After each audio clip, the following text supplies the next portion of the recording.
Ya, Assalamualaikum warahmatullahi wabarakatuh. Selamat pagi semuanya. Selamat datang kembali di kelas SA. Kita masih melanjutkan materi kemarin, masih materi konsep gitu ya. Jadi hari ini kita akan belajar teorema Lagrange. Apa itu teorema Lagrange? Kita flashback dulu sebelumnya. Flashback materi DDM. Kalau kalian masih ingat relasi, ada berapa jenis relasi dari DDM 2.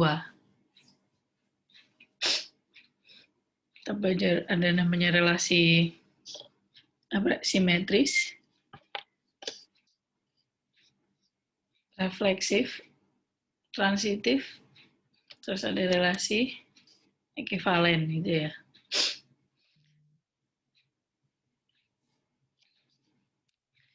Oke, kita berkenaan relasi kiri dan relasi kanan di sini.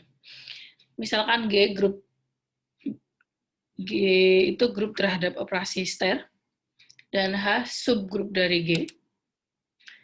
Didefinisikan relasi kiri, notasinya ini apa ya, ini sim, kalau di LaTeX itu sim L di sini pada G sebagai, di sini definisinya A berelasi kiri dengan B jika A inverse dioperasikan dengan B. A inverse ter B itu elemen H. Nah, sedangkan untuk relasi kanan, ya kebalikannya, A berelasi kanan dengan B jika A star B inverse itu elemen H. Jadi di sini kalau kiri berarti yang elemen si kirinya itu yang inverse. Kalau yang kanan, elemen yang sebelah kanannya itu yang inverse. Gitu. Mungkin itu yang jadi penandanya untuk membedakan kanan kirinya.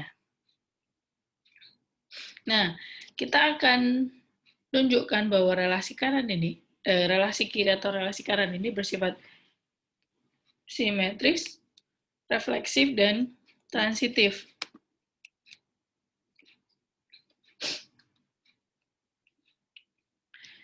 Nah, jadi di sini relasi kiri dan relasi kanan itu dia merupakan relasi ekivalen. Nah, kalau relasi ekivalen berarti dia memenuhi ketiga sifat ini, refleksif, simetris, dan transitif.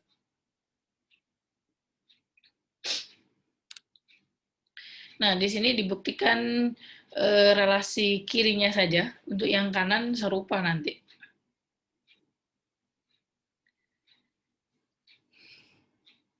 Oke, yang pertama untuk membuktikan refleksif itu kan setiap elemen di G dia berelasi dengan dirinya sendiri. Jadi di sini A berelasi dengan A. Kita mau tunjukkan itu.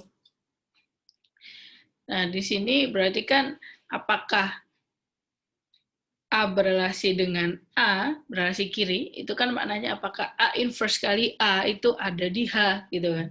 Berarti ngeceknya di sini gini, diambil sebarang A di G, maka A inverse kali A itu kita punya E kan. Nah, karena H itu subgroup, tadi kita punya H itu subgroup, maka pastilah si E ini juga ada di H. Dia punya elemen identitas gitu hanya. Nah, karena A inverse A itu di H, maka A itu berelasi dengan dirinya sendiri, relasi kiri. Kalau yang kanan berarti A kali A inverse gitu.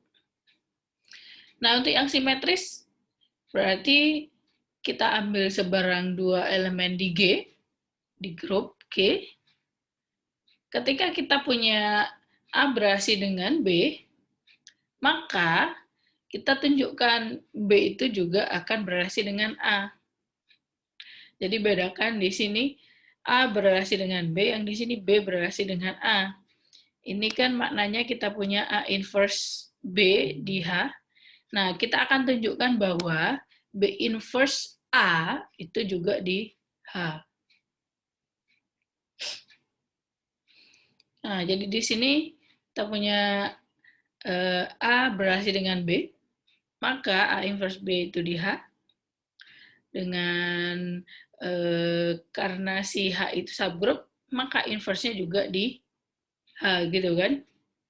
Jadi A inverse B elemen H, maka inverse-nya juga ada di H. Nah, inverse, kalau kalian ingat, kita punya A inverse B, diinversekan kan berarti B inverse dikali A.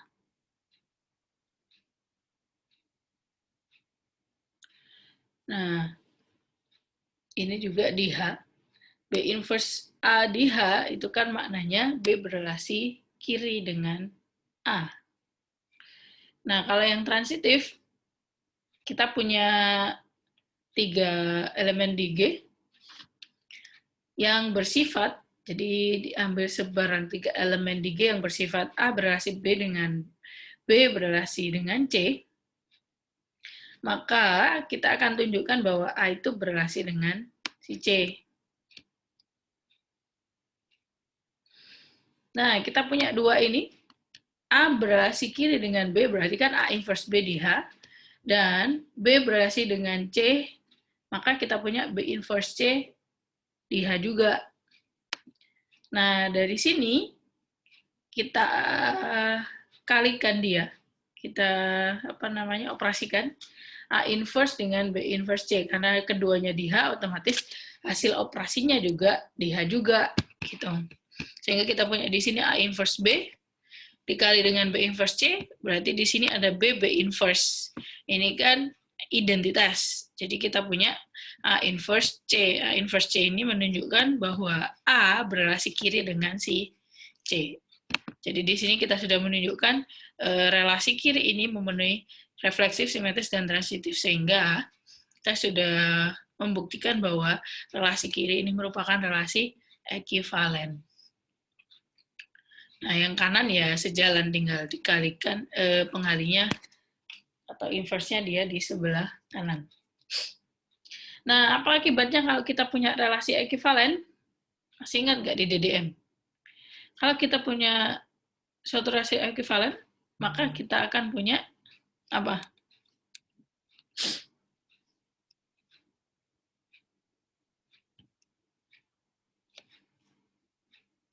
Halo?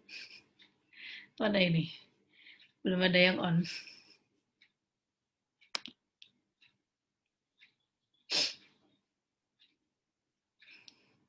Jangan-jangan sudah lupa semua ini di DM-nya.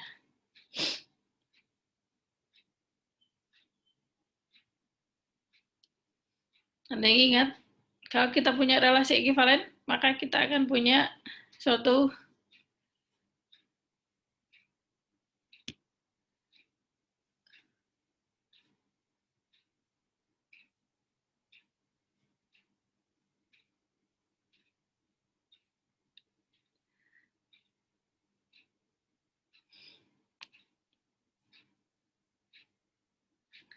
halo, kok nggak ada yang nyaut di sini?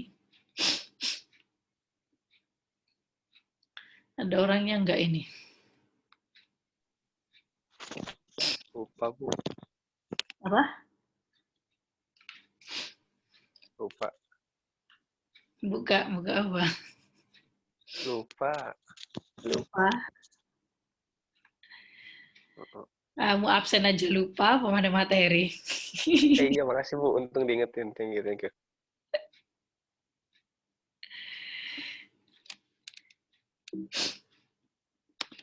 Nggak ada yang baca slide ya.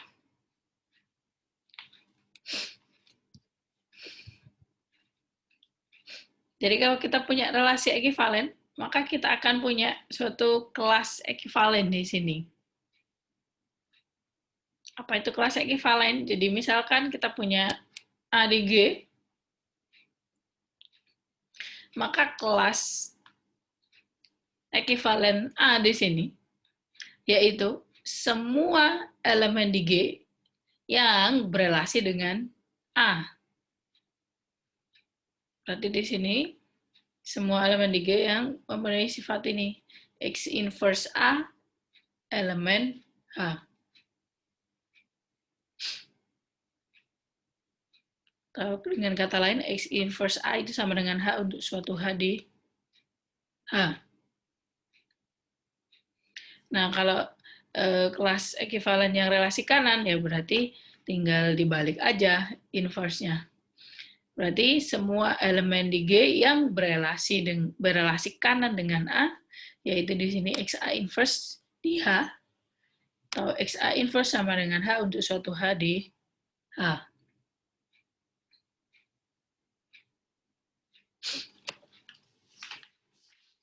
Nah, kelas-kelas ekivalensi ini kan bersifat dia merupakan partisi dari si himpunan. Dengan kata lain di sini si G-nya. Apa itu partisi? Lupa juga.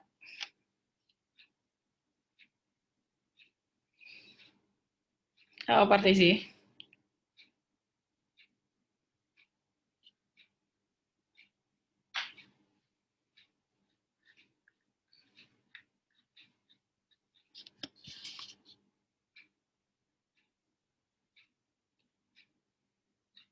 Kalian ada DM ngulang nggak?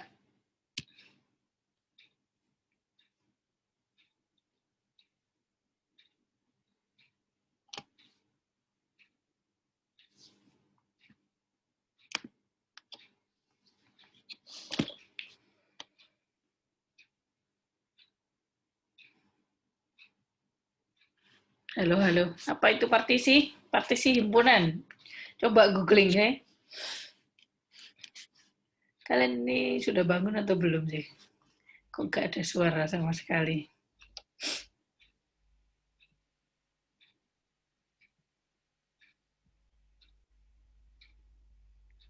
Cara menulis bilangan, Bu. Hah? Kalau Apa? di Google gitu, Bu. Cara untuk menuliskan bilangan. Hah? Kamu searchingnya gimana? Partisi bilangan. Kok Bukan partisi ya? bilangan? Saya tadi bilang apa? Waduh. Oh, beda. Masih ngantuk, Bu. Ya, bukan. Kan anggota himpunan.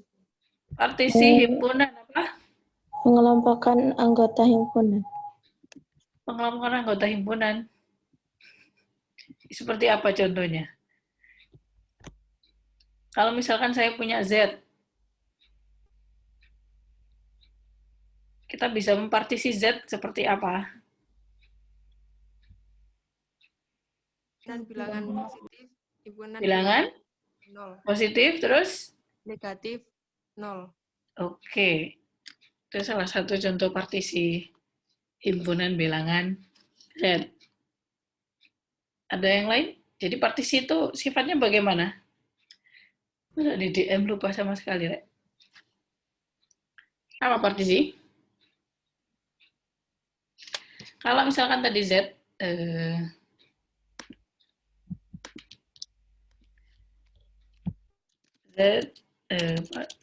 jadi himpunan bilangan positif Z plus, aduh, gampangnya gini aja, Z min dan himpunan 0 ini merupakan partisi Z. Nah, kenapa ini kita katakan partisi Z? Apa sifat-sifatnya sih ketiga himpunan ini? Ketiganya merupakan apa?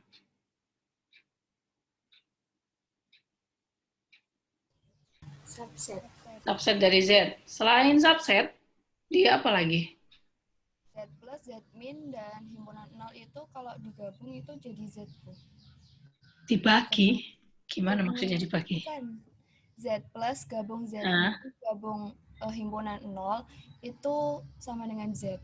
Oke, jadi ketiganya kalau digabung akan sama dengan Z. Kemudian satunya apa? Kalau di irisan himpunan kosong. Himpunan kosong. Jadi partisi adalah ketika kita menggabungkan, ini akan menjadi suatu himpunannya. Kalau diiriskan setiap dua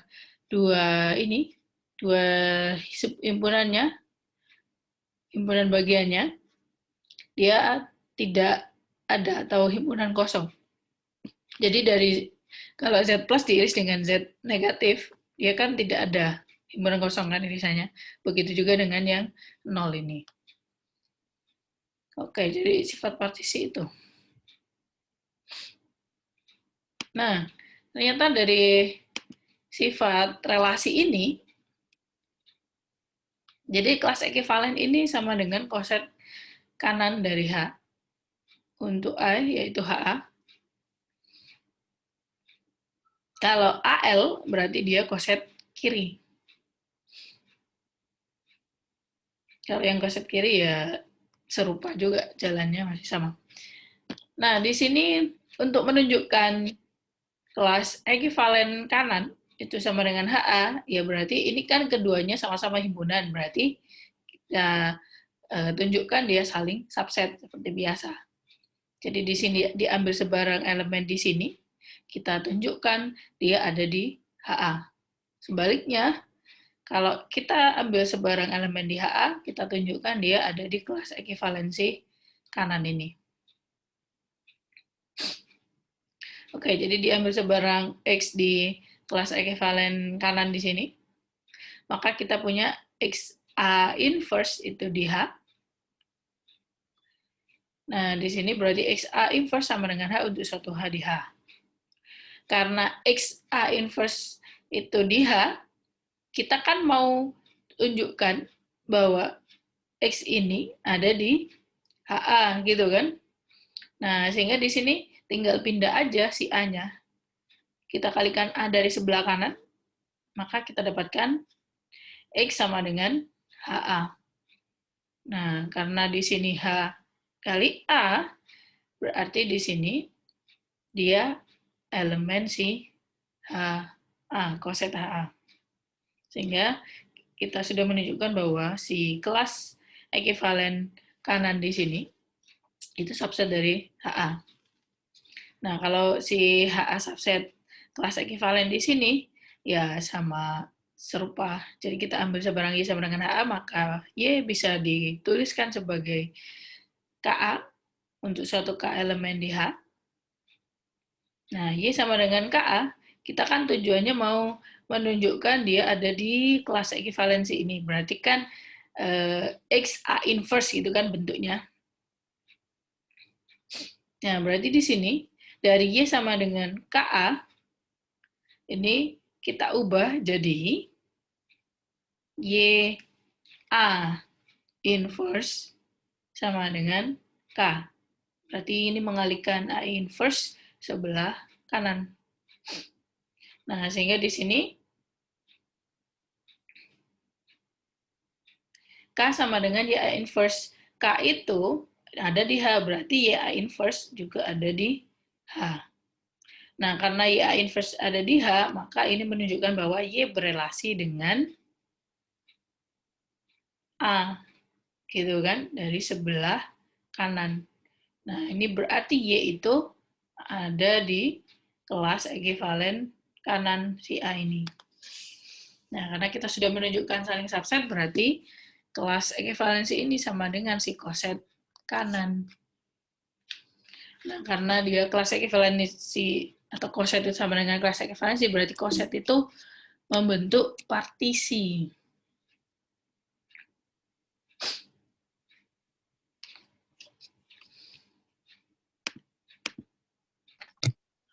Nah, sebagai contoh kemarin kalau kalian masih ingat, kan kita punya 3Z, itu subgrup dari si Z.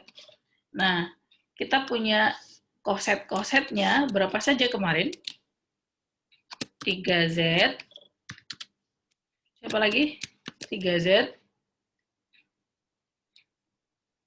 Koset dari 3Z dalam Z. Berapa saja kemarin?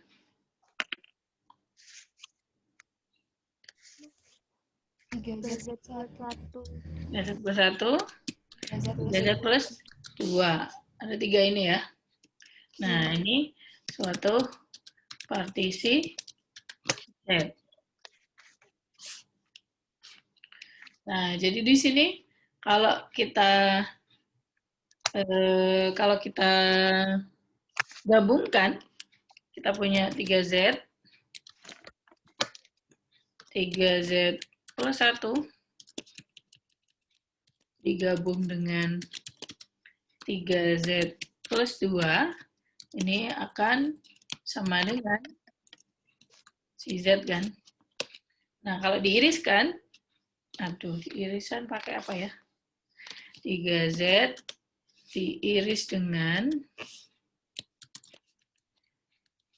3Z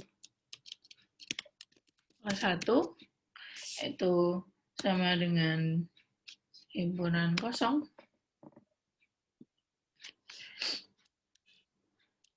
Ini sama dengan 3Z plus 1 iris 3Z plus 2. Ini juga akan sama dengan 3Z diiris dengan 3Z plus 2. Ini himpunan kosong.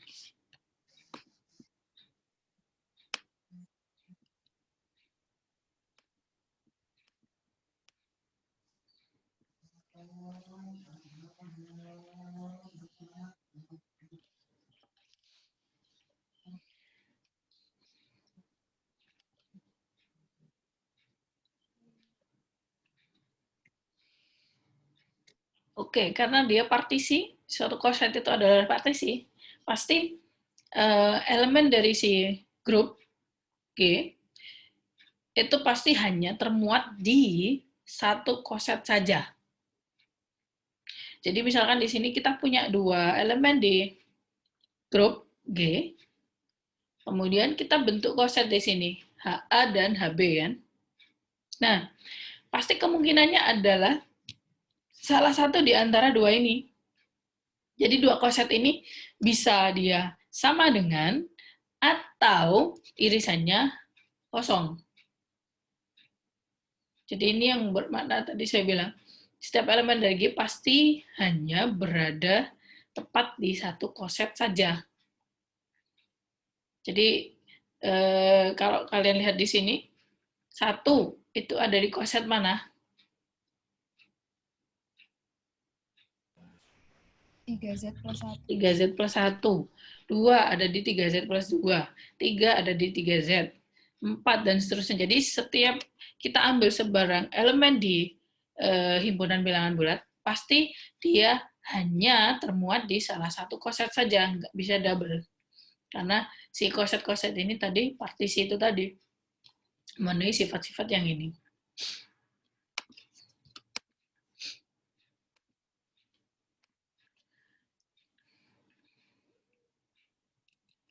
Oke, ada pertanyaan sampai sini? Ini flashback DDM aja.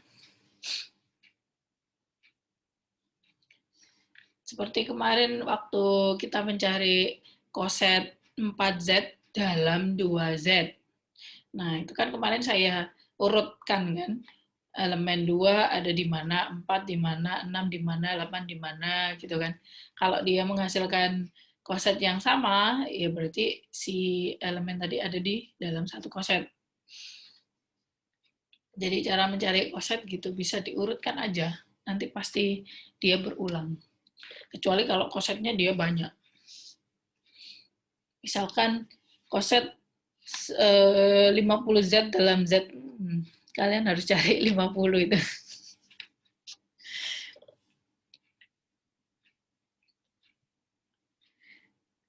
Oke, next kita ke teorema Lagrange.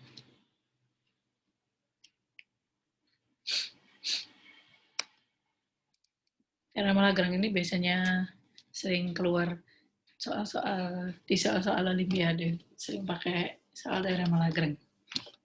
Oke, apa sih teorema Lagrange itu? Bunyinya adalah kita punya subgrup H, tapi di sini khusus grup berhingga ya. Jadi di sini teorema Lagrange itu bilang bahwa subgrup order dari subgrup itu pasti membagi order dari si grupnya.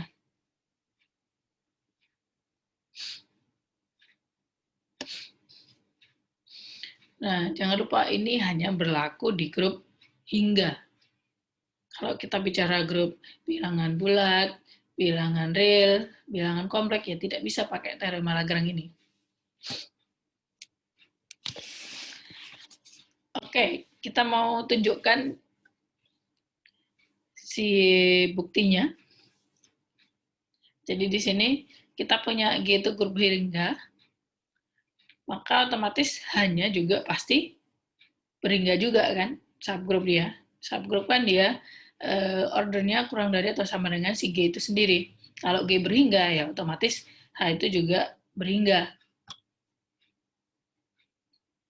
Nah, karena H itu subgrup berhingga, maka otomatis kosetnya dia juga berhingga. Karena koset kemarin kan hasil operasi dengan semua elemen di H gitu kan.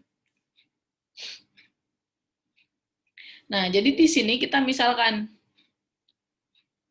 koset-koset dari H dalam G adalah HA1, HA2, HA3 sampai HAN.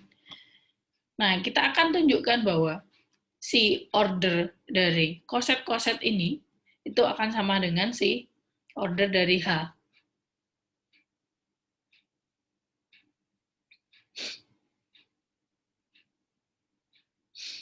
Oke, karena kita punya definisi dari koset kemarin, HA1 adalah semua elemen hasil operasi A1 dengan si H gitu ya. Nah, jadi kita mau tunjukkan si ordernya ini, semua koset-kosetnya ordernya adalah sama dengan si H. Caranya bagaimana? Jadi kita buat pengaitan H ke HA1. Atau di sini kita buat pengaitan, jadi si indeksnya abaikan dulu. Kita mau buat satu koset saja di sini, pengaitan dari H ke HA.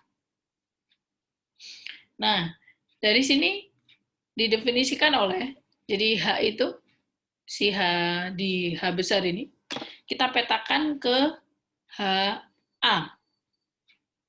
Nah, kita akan tunjukkan si F ini merupakan pemetaan bijektif.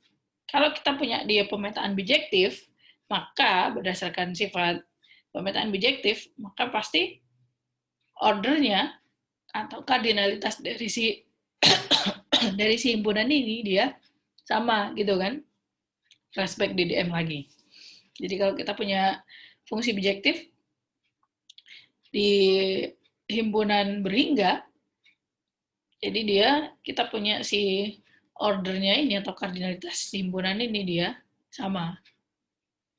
Nah, dari pengaitan ini kita tunjukkan bijektif, berarti bijektif harus memenuhi injektif dan surjektif. Nah, untuk menunjukkan dia injektif satu-satu, berarti kan kita mau tunjukkan FA-nya. FA-nya injektif, berarti kan kita ambil dua elemen di H yang petanya dia sama. Jadi di sini kita ambil sebarang dua elemen di H, H1 dan H2, yang bersifat ini, FAH1 sama dengan FAH2.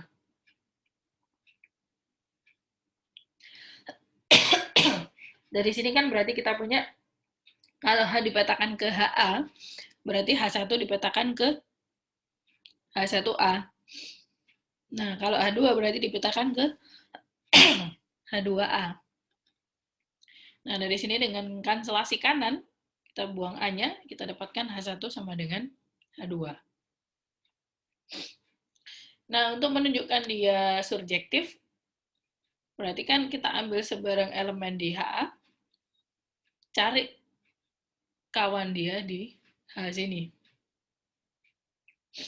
Jadi di sini diambil sebarang HA di H besar A, di koset HA.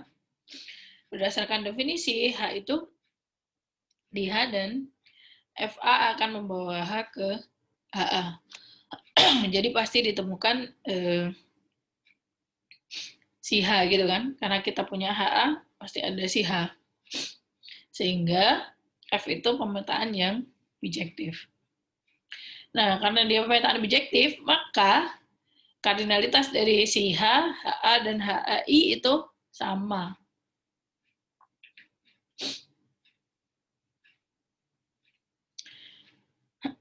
Nah, karena sifat partisi tadi, koset itu membentuk suatu partisi, maka di sini G itu kan sama dengan HA1 gabung HA2 sampai HAN gitu ya.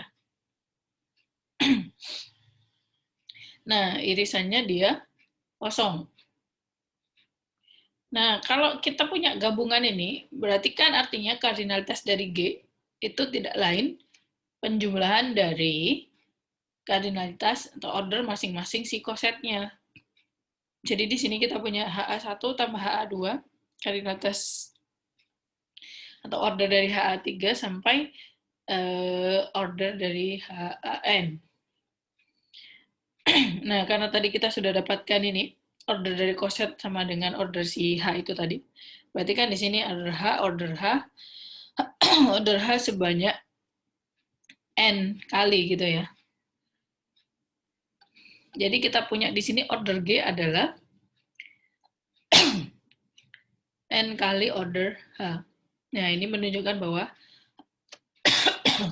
H itu membagi, atau order H membagi order dari G.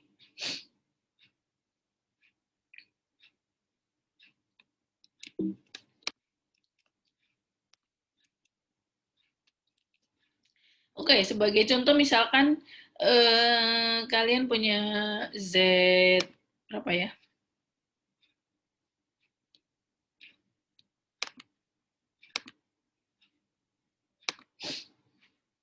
Misalkan kita punya Z12 deh. Z12. Nah, berarti di sini Z12 itu elemennya apa saja? 0, 1, 2, 3, 4. Kebanyakan ya. Jangan banyak-banyak lah. 8 aja.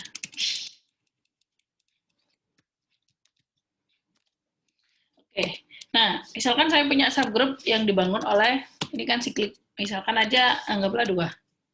Berarti di sini saya punya elemennya apa saja? Subgroup yang dibangun oleh 2? 0, 2, 4, 0, 2, 4, 4, 6. 6. Oke. Nah, di sini berarti kita mau cari kosetnya. Koset 2 plus 1.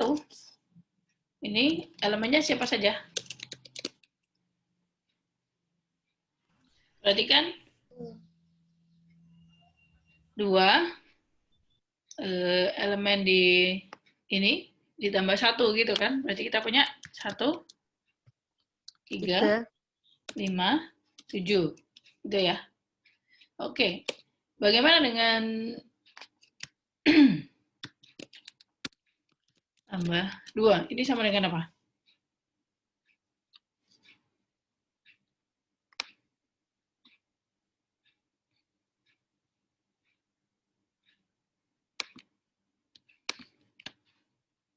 Sama dengan?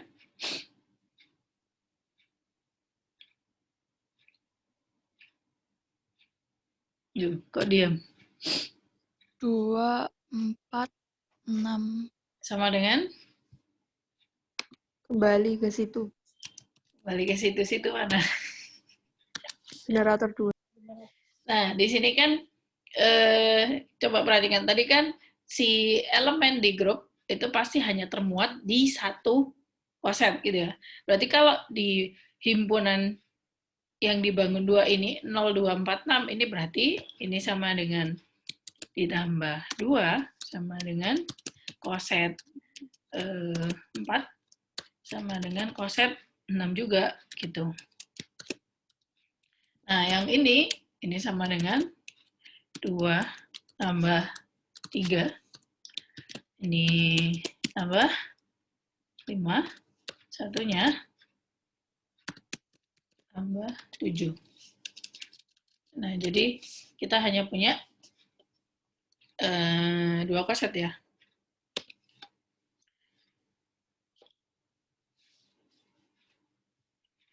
Jadi di sini himpunan koset ini merupakan partisi Z8. Nah, di sini kalau kalian cek, ini kan order dari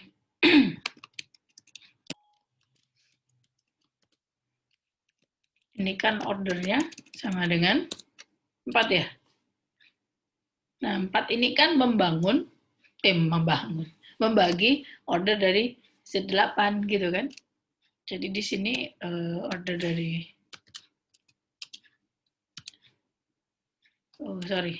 Z8.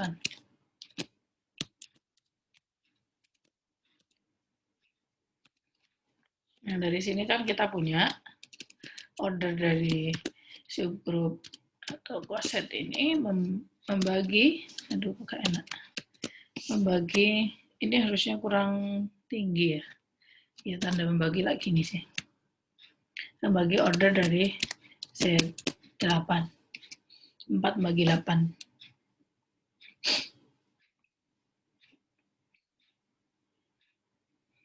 Jadi dari sini kita juga bisa tahu bahwa si kosetnya ada 2. 8 bagi 4 itu 2. Nah, semua elemen, banyaknya elemen di sini, atau semua ini kita bisa tulis ini, kita bisa tulis Z8 over 2. Nah, ini hasil bagi, atau nanti kita akan belajar ini. Jadi, G per H, misalkan kita punya H itu subgroup dari G, maka G per H ini isinya semua koset-koset di H. Jadi HA, di mana A itu elemen G. Jadi semua koset-koset yang koset-koset H dalam G, itu kita tuliskan G per H. Nah, minggu depan kita akan bahas itu, yaitu grup faktor. Dia membentuk suatu grup juga. Kita namakan grup faktor. Nah, jadi di sini kalau kita tulis Z8 per subgroup yang dibangun oleh 2, ini isinya berarti koset 2 dan koset 2 plus 1.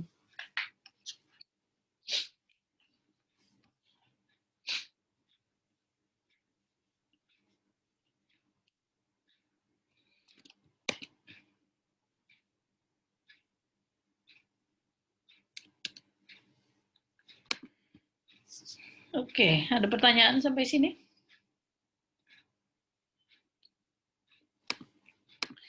Kalau tidak, kita lanjutkan ke sifat berikutnya.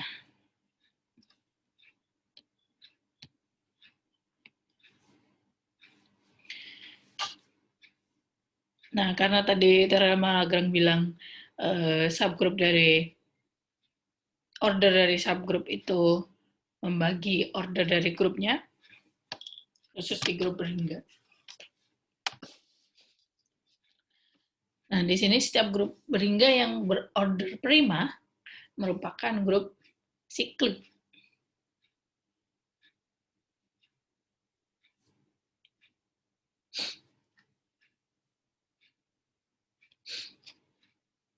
Oke, jadi kita punya di sini grup berhingga. Misalkan order G-nya adalah P itu bilangan prima.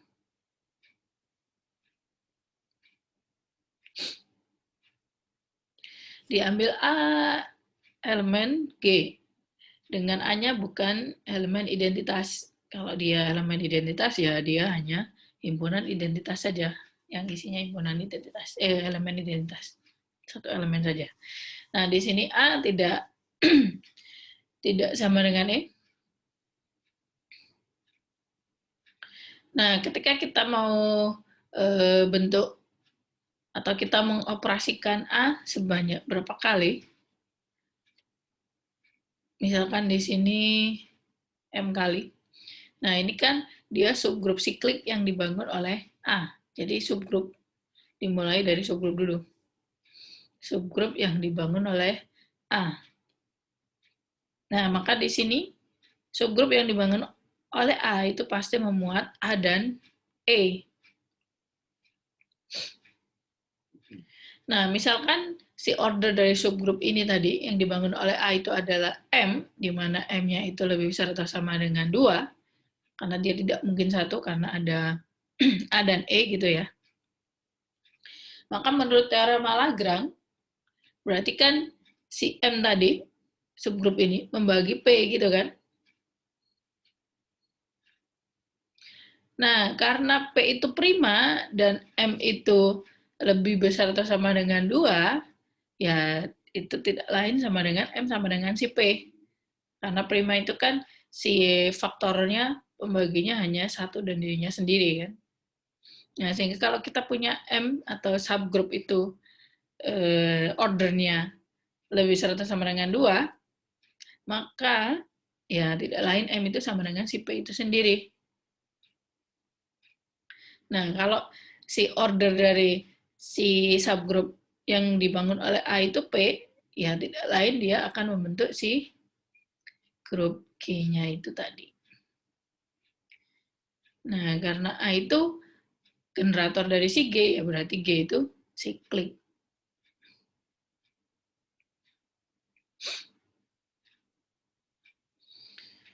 Oke, himpunan semua koset kanan atau kiri dari subgrup H dalam grup G dinotasikan dengan G per H yang tadi barusan saya bahas tadi. Jadi nanti semua koset-koset ini kita himpun.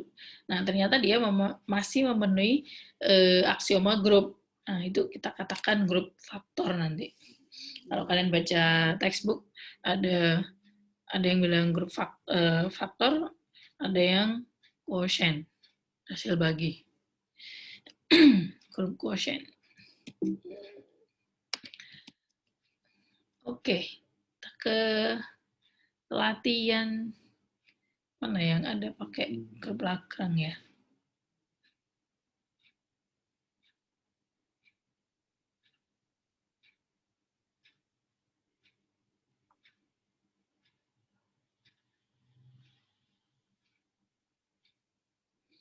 Tentukan semua koset ini.